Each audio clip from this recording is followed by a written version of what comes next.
सुखिनः सर्वे सन्तु निरामयाः सर्वे भद्राणि पश्यन्तु मां कश्चित् दुःख भाग् भवेत्। सभी प्रसन्न रहें, सभी निरोगी रहें, सभी शुभ कार्यों के साक्षी बने, कोई भी दुखी ना हो। नमस्कार, डीडी न्यूज में आपका हार्दिक स्वागत है। मैं हूं लता वशिष्ठ और आप देख रहे हैं हमारा विशेष कार्यक्रम सुप्रभातम। दिन की सकारात्मक शुरुआत के साथ सुप्रभातम आपको जोड़ता है भारत की उस ज्ञान परंपरा से जो युगों युगों से मानव जीवन को दिशा देती आई है। तो चलिए कार्यक्रम की शुरुआत करते हैं।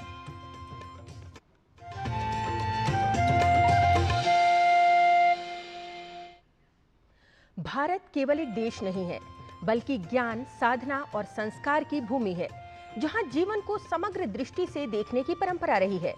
आज के कार्यक्रम में हम आपको ले चलेंगे भारतीय ज्ञान परंपरा के विभिन्न प्रभागों की ओर, जहां योग, आयुर्वेद, उपनिषद और नैतिक मूल्य एक दूसरे से जुड़कर स्वस्थ, संतुलित और सार्थक जीवन जीने का मार्ग दिखाते हैं। सुप्रभातम कार्यक्रम के आरंभ में सबसे पहले बात करेंगे पंचांग की, जो भारतीय कालगणना की प्राचीन और वैज्ञानिक परंपरा है। जानिए आज का पंचांग। पंचांग युगाब्द 5127, विक्रम संवत 2082, शक संवत 1947, उत्तरायण, फाल्गुन मास, कृष्ण पक्ष, नवमी तिथि, बुधवार, अनुराधा नक्षत्र। आज का दिन सभी के लिए मंगलमय हो। भारतीय ज्ञान परंपरा में जीवन के लिए आवश्यक बातें सरल और प्रभावी शब्दों में कही गई हैं।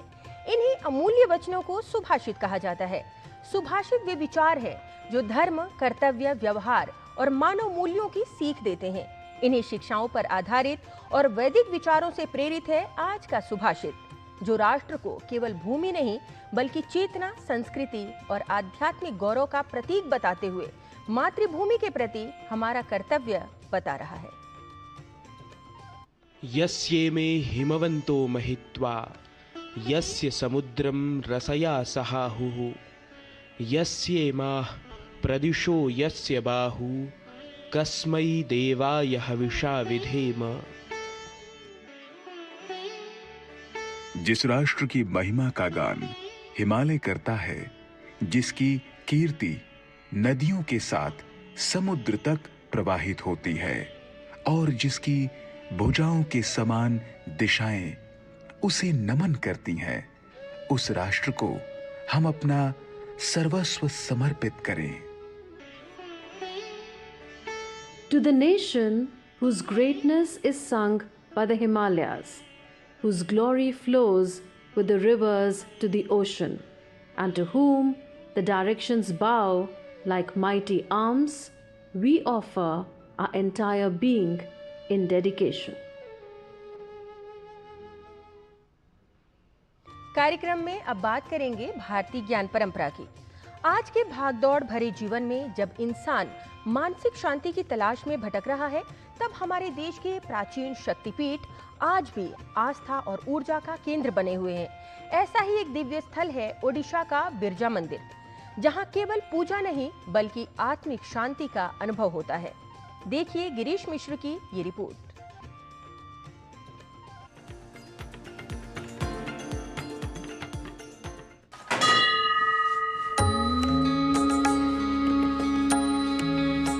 ओडिशा के जाजपुर जिले में स्थित बिरजा मंदिर देवी शक्ति की उपासना का एक प्रमुख केंद्र है।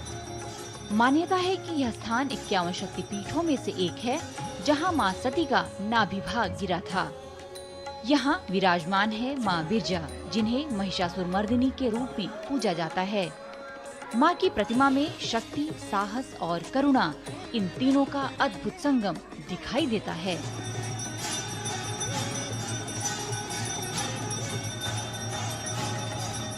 अपनी अष्टादश शक्तिपीठ स्तुति में आदि शंकराचार्य ने देवता को गिरिजा के रूप में संदर्भित किया है। इसलिए इस मंदिर में मां बिरजा देवी को त्रिशक्ति, महाकाली, महालक्ष्मी और महासरस्वती के रूप में भी पूजा जाता है।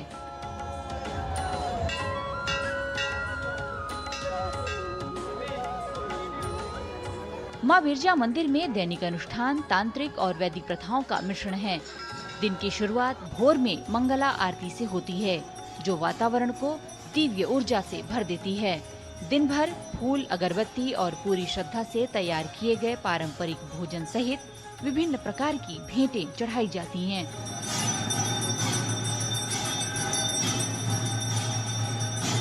देश के कोने कोने से श्रद्धालु यहाँ दर्शन के लिए आते हैं। मान्यता है कि माँ बिरजा के दर्शन से मानसिक तनाव दूर होता है और जीवन में सकारात्मक ऊर्जा का संचार होता है। बिरजा मंदिर की एक और विशेष पहचान है नाभिगया कुंड। यहाँ पिंडदान का विशेष महत्व है। लोगों का विश्वास है कि यहाँ पिंडदान करने से पूर्वजों को मोक्ष की प्राप्ति होती है। पिछले ही दिनों राष्ट्रपति द्रौपदी मुर्मू ने भी यहाँ पूजा अर्चना की और मंदिर परिसर में मौजूद पवित्र नाभिगया स्थल पर अपने दिवंगत पूर्वजों को पिंडदान भी किया। मंदिर परिसर में ही बकुल का एक वृक्ष भी है, जिसे स्पेनिश चेरी के नाम से जाना जाता है। इस प्राचीन वृक्ष से मंदिर में आने वाले भक्तों का गहरा आध्यात्मिक महत्व जुड़ा हुआ है। आगंतुकों द्वारा इसकी शाखाओं पर पवित्र लाल धागे या चुनरी बांधने की प्रथा है, जो उनकी मनोकामनाओं का प्रतीक है।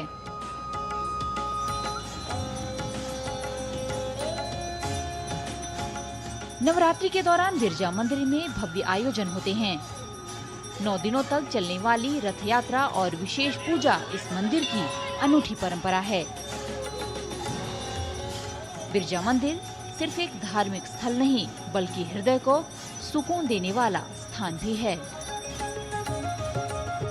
निधि तिवारी के साथ गिरीश मिश्रा की रिपोर्ट, डीडी न्यूज।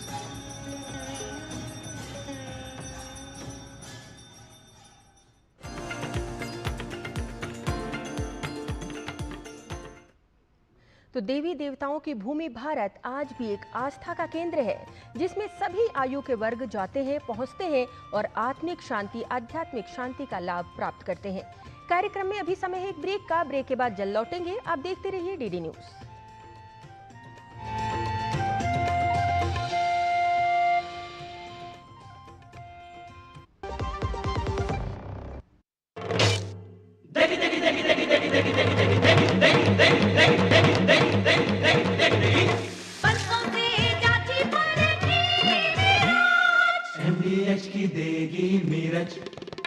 देगी मिर्च का तड़का, अंग अंग फड़का। MDH की देगी मिर्च। सुनो, एक अच्छी इंश्योरेंस पॉलिसी AI से पूछते हैं। एक ऐसी पॉलिसी जिसमें प्रीमियम पेमेंट हो लिमिटेड पर इनकम आती रहे लाइफ टाइम। LIC का जीवन उत्सव। एक ऐसी पॉलिसी जो दे होल लाइफ इंश्योरेंस कवर भी। LIC का जीवन उत्सव। वाह, चलो तो LIC की जीवन उत्सव पॉलिसी ही लेते हैं। मैं भी तुमसे यही कह रही थी। LIC का Jeevan Utsav. Lifetime celebration मनाइए। LIC के जीवन उत्सव के साथ फ्यूचर सेट है। मैसेज डियर इन्वेस्टर, एक एक्सपर्ट स्टॉक टिप खास आपके लिए। ये ऐप डाउनलोड करो और पैसे डबल करो। एक्सपर्ट जी, बदमाश का बाप हूँ मैं। ऐप डाउनलोड करने से पहले मैं आपका पूरा रिपोर्ट कार्ड निकालूंगा। मैं मूर्ख नहीं हूँ। डिस्टेंस UPI कहता है, अगर कोई ऐसी सलाह दे तो पहले एडवाइजर की पूरी जांच कर ले और कहे मैं मूर्ख नहीं।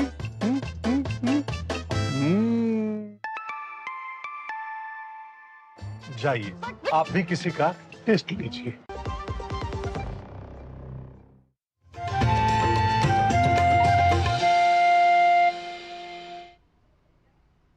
ब्रेक के बाद आपका पुनः स्वागत। आप देख रहे हैं हमारा विशेष कार्यक्रम सुप्रभातम और इस कार्यक्रम में अब क्रम है योग प्रभाग का। स्वस्थ रहने की प्राकृतिक यात्रा में हम आपके लिए लेकर आए हैं स्पेशल हेल्थ सीरीज, जिसमें स्वास्थ्य को समग्र दृष्टिकोण से दिखाया जाता है। जीवनचर्या में बस थोड़ा सा बदलाव जो करेगा बीमारियों से बचाव। सेहत को बेहतर बनाने के लिए एक स्वास्थ्य समस्या के हर पहलू पर रहेगा फोकस। तो चलिए आपको ले चलते हैं योग 360 में, जहां भारतीय जीवन शैली से संबंधित स्वास्थ्य सूत्रों पर चर्चा कर रही हैं हमारी सहयोगिनी किरण भारद्वाज।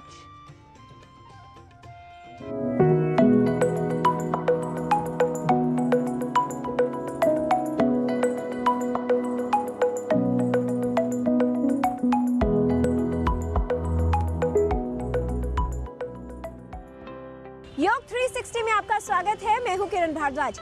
ये है हेल्थ का कंप्लीट पैकेज जिसमें आयुर्वेद है, आसन है और हेल्थ है नेक्स्ट लेवल। बच्चों से लेकर बड़ों तक सभी बनेंगे हेल्दी विद योग 360।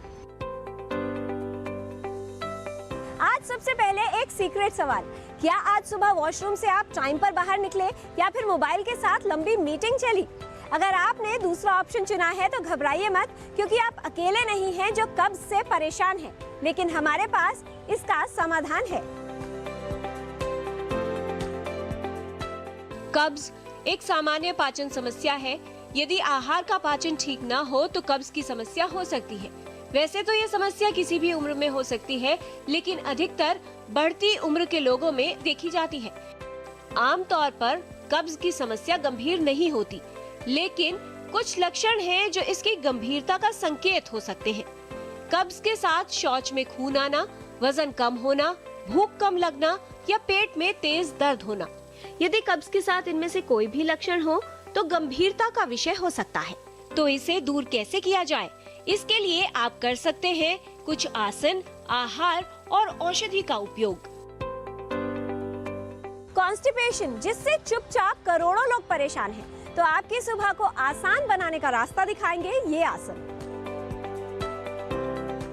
प्रातः काल उठते के साथ जिसका पेट साफ हो जाता है, समझिए वो बहुत स्वस्थ व्यक्ति है। प्रातः काल उठते के साथ 2 ग्लास गुनगुना पानी पीजिए, और ये जो आप 2 ग्लास गुनगुना पानी पिएंगे, ये अगर रात्रि में ताम्र पात्र में रखा हुआ पानी है, फिर इसको आप पैन में गर्म कीजिए, ना कि माइक्रोवेव में इसका सेवन कीजिए। बैठ करके पानी पिएंगे और पानी पीने के बाद आप थोड़ी देर उकड़ू बैठिए। शंख आसन के लिए इस तरह से हम उकड़ू बैठ जाते हैं। उकड़ू बैठना, दोनों हथेलियों को अपने घुटनों पर टिका देना, दाएं घुटने को बाएं पंजे से छूना और बाएं तरफ ट्विस्ट करना, सांस छोड़ते हुए। इनहेल करते वापस आना, बाएं घुटने को दाएं पंजे से छूना और दाएं तरफ ट्विस्ट कर जाना, एक्सहेल करते हुए वापस आ जाइए। बस इतना सा काम 10-10 बार रिपीट कर लीजिए। 5 से शुरू कीजिए, धीरे धीरे 10 पर ले जाइए। पैरों को ढीला छोड़िए, शरीर को ढीला छोड़ दीजिए। दूसरा अभ्यास जो आप करेंगे वो है तिर्यक भुजंग आसन का अभ्यास। तिर्यक भुजंग आसन के लिए हम अपने पेट के बल लेट जाते हैं, दोनों हथेलियां जमीन पर टिकी हुई है, ठुड्डी जमीन पर है। सांस भरते हुए सीना ऊंचा, चेहरा ऊंचा, रीढ़ सीधी, पीछे नहीं झुकना है इसमें। इस स्थिति में आना, एड़ी पंजे मिला लीजिए। अब सांस छोड़ते हुए बाईं तरफ से ट्विस्ट करना, दाईं एड़ी को देखने का प्रयास। सांस भरते हुए वापस, सांस छोड़ते हुए दाईं ओर से ट्विस्ट करना, बाईं एड़ी को देखने का प्रयास। सांस छोड़ते हुए वापस। जब आप 5 से 10 बार दोनों तरफ ये मूवमेंट कर ले, फिर आप सांस छोड़ते हुए वापस आएंगे, हाथों का तकिया बनाएंगे, पैरों को खोल लेंगे, शरीर को शिथिल छोड़ देंगे, ढीला छोड़ देंगे, और फिर हाथों का सहारा लेकर धीरे से अपने आसन में बैठ जाएंगे। ये बहुत सरल से काम आप नियमित रूप से कीजिए। अगर आपके पास अपनी गाय है, गाय का घी है, देसी गाय का देसी घी है, तो हर मील से पहले 1 चम्मच देसी घी ऐसे ही खा लीजिए गर्म करके। कोष्ठबद्धता के लिए, कॉन्स्टिपेशन के लिए ये एक रामबाण उपाय है। कब्ज वो मेहमान है जो चुपचाप आता है और फिर जाने का नाम नहीं लेता। अगर आपके साथ भी ऐसा हो रहा है तो आपको करने हैं अपने डाइट में छोटे छोटे ये जरूरी बदलाव। आपके आंतों के अंदर जब वात बढ़ेगा तो क्या होगा, ड्राइनेस होगी, रुक्षता होगी, और वात का दूसरा गुण है शीत, वहाँ ठंडक होती है। तो इसलिए हमें अगर डाइट की बात करनी है, आहार की यहाँ बात करें, ड्राई, क्रंची, क्रिस्पी, ठंडी चीज़ें बिल्कुल सेवन नहीं करनी। अगर आपको कब्ज है तो क्या खाना है, भोजन आपका गरम गरम हो, थोड़ा सा लिक्विड टाइप का हो, तरी वाला भोजन, सूप टाइप की चीज़ें, और लुब्रिकेटेड होना चाहिए, ड्राई नहीं होना चाहिए। थोड़ा सा उसमें गाय का घी, देसी घी डाल करके सेवन आप कर सकते हैं। अगर हम फ्रूट्स की बात करते हैं तो पपीता बहुत अच्छा है, अमरूद आप खा सकते हैं। इसके अलावा रात को आप 2 पीस अंजीर, 7-8 किशमिश भिगो दीजिए, सुबह उनको खाइए, पानी भी पी लीजिए। दिन भर गुनगुना पानी पिए। पानी में अगर थोड़ा सा नींबू डाल करके निचोड़ करके पिएंगे वो भी बहुत फ़ायदा करता है। ठंडा पानी नहीं पीना है। और अगर हम वैसे जनरल रेसिपीज़ की बात करें तो आप जो है वेजिटेबल दलिया, यानी कि दलिया में कुछ सब्जियां डाल के वो बना सकते हैं। खिचड़ी बहुत अच्छी है। गेहूं का दलिया भी खा सकते हैं, लेकिन ध्यान रहे कि वो होल ग्रेन होना चाहिए, उसमें रिफाइंड नहीं होना चाहिए कुछ भी।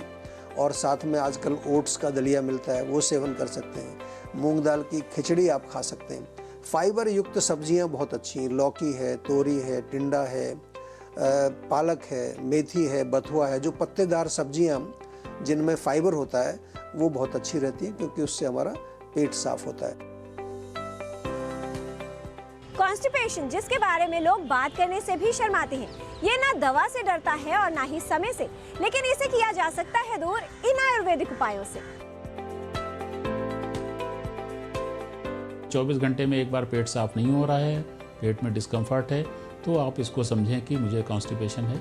इसबगोल का प्रयोग या तो पानी के साथ या थोड़े से दूध के साथ वो भी किया जा सकता है। हरड़ का प्रयोग जो है वो भी कब्ज़ को दूर करता है। त्रिफला का पाउडर भी आप रात को आधे से 1 चम्मच तक इस्तेमाल कर सकते हैं, पर कोशिश ये करिए कि उसको गुनगुने पानी से लें, ना कि सादे पानी से या किसी अन्य चीज़ के साथ ना लें। एक पंचसकार चूर्ण नाम से हमारे आयुर्वेद में वर्णित है, बहुत सामान्य दवा है, लेकिन पंचसकार भी किसी चिकित्सक को बताकर ही लें। यदि आपको बहुत क्रॉनिक कॉन्स्टिपेशन है, मतलब क्रॉनिक कॉन्स्टिपेशन मतलब बहुत दिनों से जो चला आ रहा है, आयुर्वेद के चिकित्सालय में आप जा सकते हैं। विरेचन के लिए जो औषधियाँ दी जाती हैं उनसे भी पेट साफ होता है। इसी तरह से बस्ती की जो प्रक्रिया है वो जब हम कराते हैं उससे भी पेट साफ होता है। कोशिश करिए कि फलों को खाना खाने से पहले ही खा लें, तो इससे क्या होगा कि पेट में एक स्वाभाविक रूप से भी चिकनाई पैदा होती है, क्योंकि इन फलों में पेक्टिन पाया जाता है और थोड़ी चिकनाई पैदा होती है, फाइबर कंटेंट इसमें पाए जाते हैं। उसकी वजह से मल बंधता है, थोड़ा सा मल का वॉल्यूम बनता है और पेट उससे साफ हो जाता है। अगर आपको कब्ज की समस्या है तो परेशान न हो, तरल पदार्थ अधिक मात्रा में लें। सही प्रबंधन और खान पान में बदलाव से कब्ज की समस्या को दूर किया जा सकता है। तो आज आपने जाना शंखासन का अभ्यास, त्रियक भुजंगासन का अभ्यास। सुबह उखड़ू बैठना उपयोगी है, शारीरिक सक्रियता बनाए रखने से कब्ज में राहत मिलती है। ड्राई, क्रंची, क्रिस्पी ठंडी चीजें बिल्कुल ना खाएं। भोजन में थोड़ी मात्रा में गाय का घी मिलाकर खाएं। रात को 2 अंजीर, 7-8 किशमिश भिगोकर सुबह उसे खाएं। फल और पत्तेदार सब्जियों का सेवन भी लाभदायक है। 1-2 चम्मच इसबगोल पानी या दूध के साथ लें। रात को आधा से 1 चम्मच त्रिफला गुनगुने पानी के साथ लें। हरड़ या पंचसकार चूर्ण वैद्य के परामर्श से ले सकते हैं। पुरानी कब्ज में पंचकर्म की विरेचन और बस्ती प्रक्रिया उपयोगी है। अगर आप भी इन तरीकों को अपनाएंगे तो खुद देखेंगे कमाल। आपकी हर सुबह होगी एकदम क्लियर और खुशहाल। हेल्थ संबंधित जानकारी हम आप तक ऐसे ही लाते रहेंगे, आपको हेल्दी बनाते रहेंगे। बच्चों से लेकर बड़ों तक सभी बनेंगे हेल्दी विद योग 360।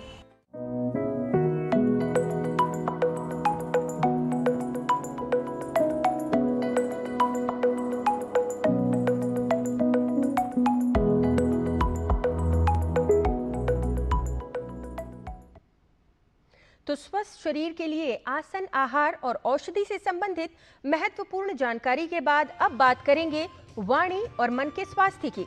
आप समझ गए होंगे मैं बात कर रही हूँ संस्कृत भाषा की। और संस्कृत सीखने के लिए आइए अब संस्कृत पाठशाला प्रभाग की ओर बढ़ते हैं।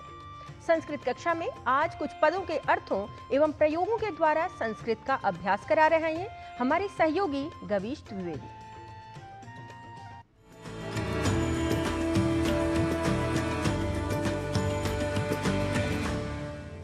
मित्राणि नमो नमः। संस्कृत पाठशालायाः एतस्यां कक्षायां भवतां सर्वेषां स्वागतम्। मम नाम गवीशः। संस्कृत कक्षा में आज हम अभ्यास करेंगे मम, भवतः और भवत्याः इन पदों का।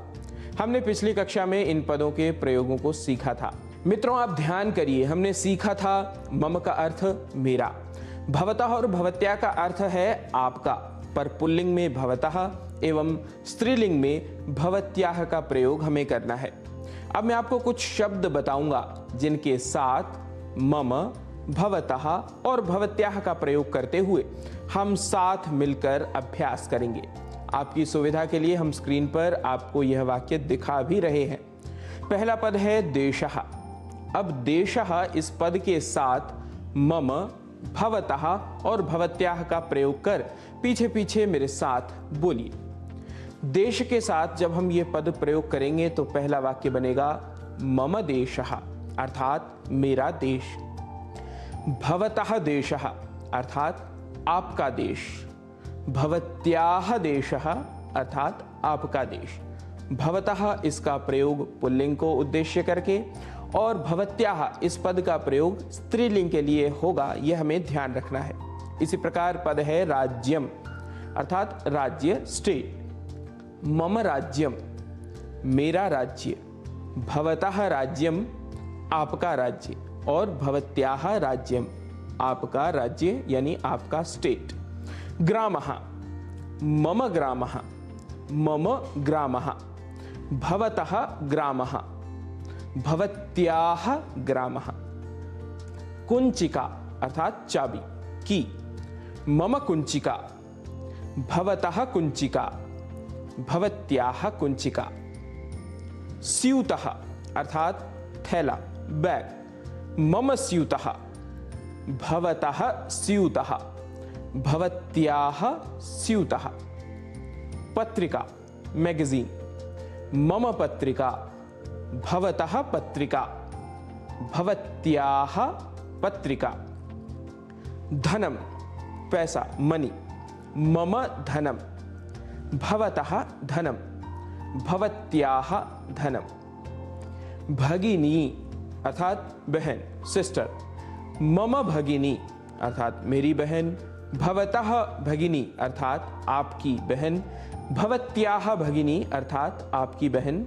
यहाँ भवत्याः पद स्त्रीलिंग में हमने प्रयुक्त किया है, यह आपको फिर से एक बार हम बता रहे हैं। आसंदः अर्थात चेयर। मम आसंदः। भवतः आसंदः। भवत्याः आसंदः। मित्रों, इसी प्रकार गृहम, नगरम, ग्रंथः, मित्रम, माता, पिता, आप जितने चाहें उतने वाक्य बना सकते हैं। शर्त एक ही है कि आपको इनका अभ्यास बोल बोल कर करना है।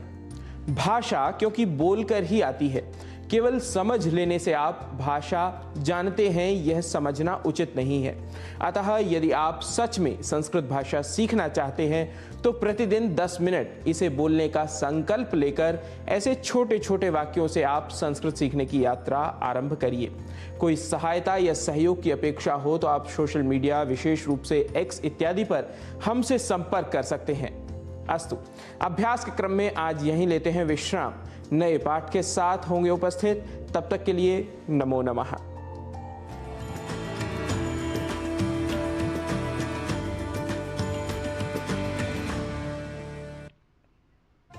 संस्कृत, संस्कृति और संस्कार के साथ समग्र जीवन और ब्रह्मांड की बात करने वाली भारतीय ज्ञान परंपरा केवल अतीत की विरासत नहीं है, बल्कि वर्तमान और भविष्य का मार्गदर्शक है। और सुप्रभातम कार्यक्रम आपको जीवन के हर क्षेत्र में अपने इस अतीत के ज्ञान से वर्तमान और भविष्य को सफल बनाने में सहयोग करता है। तो अवश्य देखिए हमारा विशेष कार्यक्रम सुप्रभातम सोमवार से शुक्रवार प्रातः 7 बजे। आज के लिए हमें हमारी पूरी टीम के साथ दीजिए अनुमति। नमस्कार।